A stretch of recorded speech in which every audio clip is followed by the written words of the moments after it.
Godzilla sees a three-way battle between everyone's favourite meth dealer, two flying monsters, and the motherfucker himself, Godzilla. While this is perhaps the second American remake, I must say it is rather respectful to the original source material, because it sets half the action in Japan. Oh, it was set in Japan, was it? I thought that Godzilla was always in a distance, so it was a sunny day, because people were always squinting. My bad. They must have just been Asian. I'm going to pretend I didn't hear that. Anyway, by only revealing the reptilian kaiju after the 1 hour mark, only showing his trail of destruction, harks back to classic monster movies such as Jaws, which I loved. Pretty damn boring, though. You just want to see Godzilla fuck up cities with his giant dick like a $2 ore, but they only show the jizz stains he leaves behind. I've heard a lot of people compare this film to last year's Pacific Rim, and the comparisons are justifiable. Godzilla, however, replaces Pacific Rim's cartoony action for emotional scenes and character development.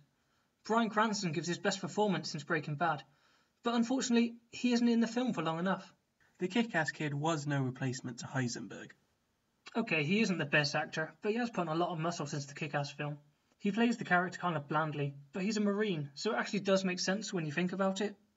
Well, we'll see how he does in Avengers 2. I doubt he'll be any better than the Quicksilver from X-Men Days of Future Past. He was funny. You're kind of getting off topic here, so let me just pull it back and say that Godzilla did have a weird narrative. You mean like the moth monsters destroying the world because they want to bang each other? I mean, fair enough. No, we've already mentioned about there not being enough action, but the first act is surrounded in so much mystery, it just feels unnecessary. Yeah, the movie's called fucking Godzilla. We know there's going to fucking be a fucking Godzilla some fucking place. And there's quite a lot of bait and switch tactics, which can be good, but in here it just seemed annoying. And it sounds like I'm bitching now, but it was also too cliched. Oh, like the obsessive scientist that forgets his own birthday because he's so busy. Or people being blind to massive destruction until the camera reveals it.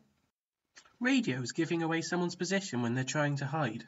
Birds flying into windows for a cheap jump scare. Still, was alright though. I'll probably give it 7 out of 10, though the 3D was a little bit shit. 3D never works with shaky cam anyway. But all in all, I did enjoy this film, so I'm going to say 8 out of 10.